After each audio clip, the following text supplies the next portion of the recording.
Let's talk about some of the Filipino or Tagalog expressions that younger generations would find it hard to understand.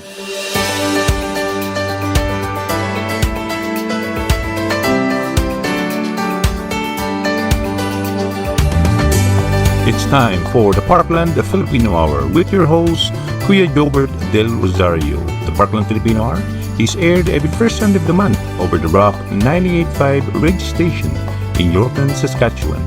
Here again is your host, Kuya Jobert Del Rosario. And to start up our list, we have the phrase, para kang sirang plaka. What does it mean to say, para kang sirang plaka, para kang sirang plaka, para kang sirang plaka? The equivalent English is, you sound like a broken record. So what does it mean? It means it become tiresome or irritating to listen to you as you continue to say or reiterate the same thing over and over again, likened to the vinyl records that, when severely scratched, can loop endlessly over the same recorded segment. And I'm sure some of our listeners now or some of our younger listeners are kind of questioning, what are those vinyl records? This is the first time I heard those vinyl records. Well, vinyl records, before the time of the MP3 or the WAV format, digital format, and even before the CDs or the cassette tapes, we have these vinyl records wherein if we have an MP3 player for MP3 format, the digital formats, around that time we have the turntables which can play those vinyl records. And these vinyl records come in two sizes, either be a 7-inch or a 12-inch, and can be played either in a speed of 45 RPM or 33 RPM. These vinyl records, black vinyl discs, they were vulnerable to wear and tear, and they occasionally suffered more serious scratches. And these are the times where it will catch the record player's needle or the turntable's needle, bouncing it back a tiny measure, which caused it to replay repeatedly the preceding second or so. One might hear someone sing, "You know I love you, my darling," but when a scratch formed, it will play that part, "You know I love you, my darling," repeatedly. And this will continue until someone notice it and stop it. So eventually, people call this, "Oh, your vinyl is broken." But in truth, it's not actually broken. It just has a scratch, and when the needle hit that scratch part, it will jump and it will cause for the song to just repeat, which becomes irritating to hear. And thus, the phrase, "You sounded like a broken record," is born, which is in Tagalog, para kang sirang plaka, which refers to a person who keeps on nagging, keeps on repeating himself, keeps on saying that same line, same complaint, same argument, and it becomes irritating. So when somebody starts telling you, para kang sirang plaka, it means it's time for you to stop. Because you're becoming a nuisance, you are becoming now an irritation to the ear, just like a broken record. And next on our list of Pinoy expressions, the younger generations will find it hard to understand. We got the next one, panahon pa ni Mahoma yan. What does it mean when you say panahon pa ni Mahoma yan? Who is this Mahoma? So when you say panahon pa ni Mahoma, it refers to decades long. Very old times, ancient times. That's what it actually refers. So, who is Mahoma? It actually refers to Muhammad. Why? Why Muhammad? Because the earliest Filipino settlers in the Philippines were Muslims, like the sultans, no? And that is before the Spanish came to colonize the Philippines. So there are other versions of that you can say panahon pa ng kopong-kopong yan or panahon pa ni limahong yan. So when you say panahon pa ni Mahoma yan, it means it's very ancient. That's saying even before the times of the Spaniards now. So when you say panahon pa ng 19 kopong-kopong pa yan, so it means It is before or during the 1900 era. Ayan, that is so long time ago, nobody remembers it anymore. So that basically what it means, that it's very long time ago and nobody remembers that anymore. And like I said earlier, the other versions include also panahon pa ni Limahong yan. So who is Limahong?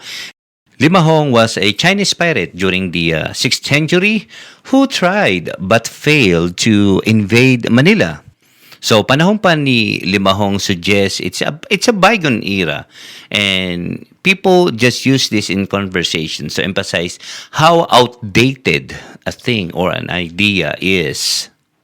And next on our list, we got the phrase naniningalang pugad. Ayan, let's say it again.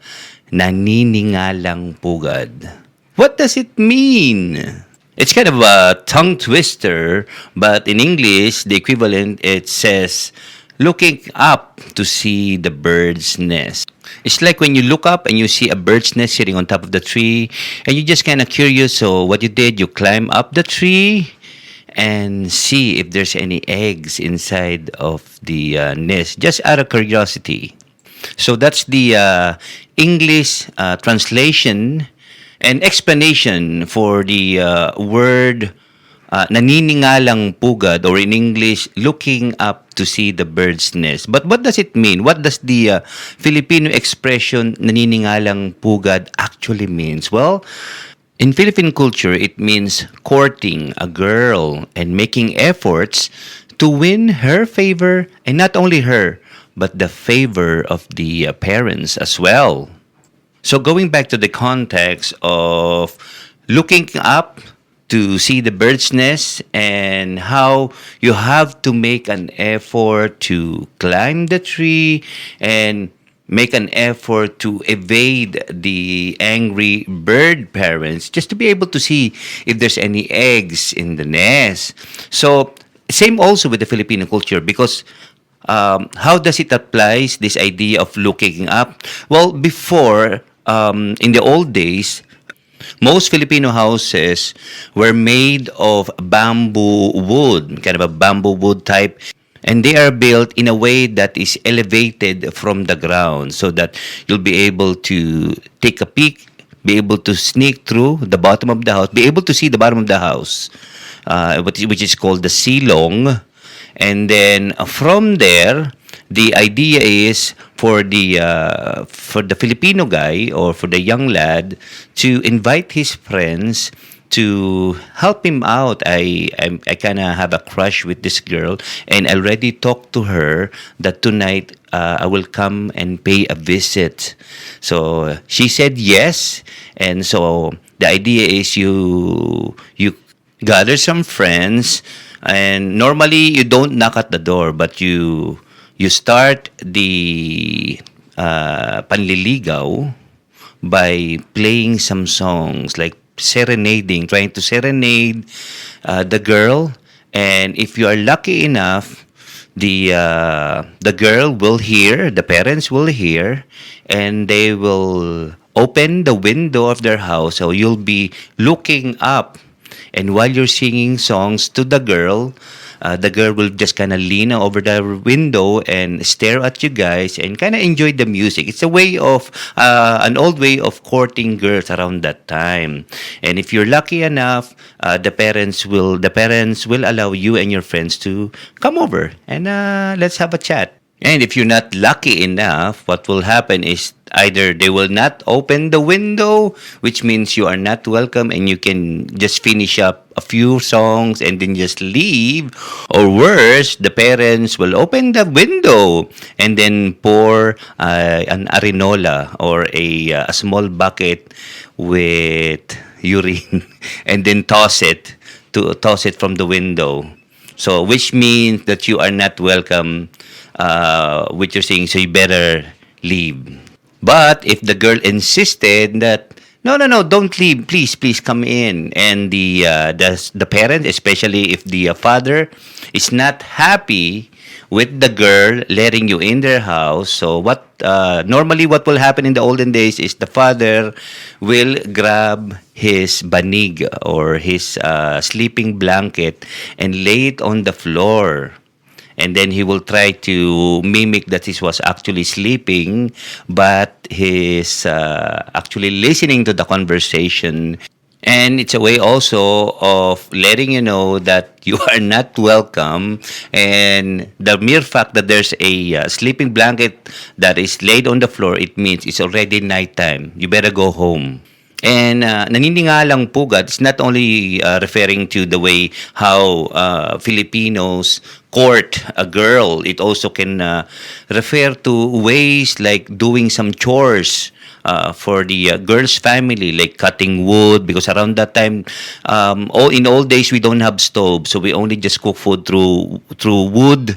So you'll do chores, you do some favors just to appease the parents. So that's a way also of expressing naningalang o paniningalang pugad, or trying to win the favor of the girl and the family. And next on our list, we got the Filipino phrase or Filipino expression, gera patani. Yan. What does gera patani means? Well, it means a fight or a war involving only lima beans. That is the patani. You know, the patani vegetable in English is the lima beans. So what's the purpose of using lima beans for fighting? Well, you know, in the olden times, no, not only adults but even kids can engage into a fight.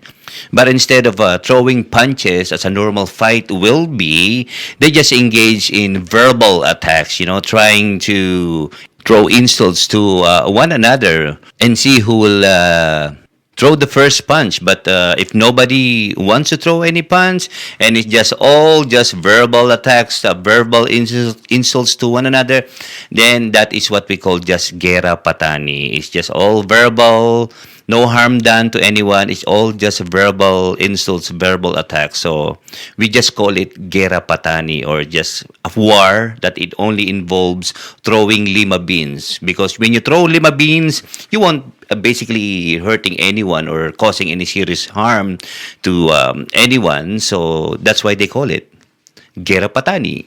Next on our list, we got the Filipino phrase sanggang dikit. What does sanggang dikit means? You know what, kabayan? Filipinos have different terms of endearment for their friends.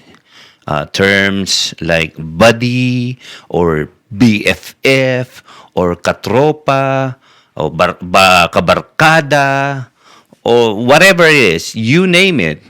But when you describe the bond between you and another person which you refer to or which you consider as your best friend, talagang through thick and thin, that is what you call sanggang dikit. Ayan, which means you consider him or her as your best friend, like blood brothers or blood sisters. So basically, this person is stuck with you through thick and thin of life, even to the point of agreeing with you doing crazy stuff. A friend will not say no to you in times of trouble. You will always be there to help him or her out. It's like considering your friend like a better half, but not in a romantic sense, but instead having a best friend whom you can trust with even secrets, whom you know who will support you in every decisions or choice you make, and someone that will not leave you in times of need. So that's what we call like sanggang dikit. It's like having somebody as like a partner in crime or a partner in success. And next on our list, we got the Filipino phrase, putok sa buho. Aray ko, bigat na na. Putok sa buho. So, how we came to the word putok sa buho? Legend has it that the Filipinos and the entire human civilization owe their origins to two people. The first man, malakas, or in English it means strong, and the first woman, maganda, or in English, beautiful. So this is kind of like an Adam and Eve, the first couple, the first man and woman. But in the Filipino version, Philippine mythology, they are malakas and maganda, or strong and beautiful. Okay? And as the story goes, based on the Philippine myth, both malakas and maganda, they both emerged from a bamboo that was split open with the help of a bird, and out of it came out the first man and the first woman, malakas and maganda. So this creation story is said to be the origin of the expression putok sa buho, or in English it means sprouted out from the bamboo. So it underscores the fact that malakas and maganda came out of nowhere and with no known parents. So for this reason, Filipinos today often use the expression putok sa buho to refer to an adopted child whose parents and their whereabouts are unknown, or a bastard, which is basically means a fatherless child. So there you have it, putok sa buho. And next on our list, we got the Filipino phrase, alilang kanin. What does alilang kanin means? In English, it basically means servants who work for food, not for earning money, but just for food. If servants have hierarchy, you'll probably find the alilang kanin at the very bottom of the food chain, basically. This is because alilang kanin are servants that are not paid with money. They only work for food. This abusive treatment is usually experienced by orphans who end up working for their cruel relatives, like those orphans that they have no other choice but to work, to live and work with their cruel, unluckily cruel relatives. You know, kind of like a Cinderella story, no? But they only work for food, no? So they are called alilang kanin. And next on our list, we got the phrase consuelo de bobo, or in English, consolation for the idiot. So what is consuelo de bobo means? It is kind of a band-aid solution or a mock consolation given to those who have just suffered loss, rejection, or hardship in life. It's just kind of a way of giving a consolation prize, even though you did not win anything, but just to ease up the pain or the suffering. Might as well give this a prize. So they call it a consuelo de bobo. And as the definition suggests, the benefits or relief a person gets from consuelo de bobo are anything but permanent. You know, think of the money handed out by politicians to poor communities, or the prize given to a runner-ups in a contest. So that's the phrase consuelo de bobo. And there you have it, some of the Filipino expressions younger generations will have hard time understanding. This has been the Parkland Filipino Hour. I'm Kuya Jobert, leaving you all a message. Filipino ka, ipagsigawan mo, sipag at tiyaga, puhunan mo. God bless.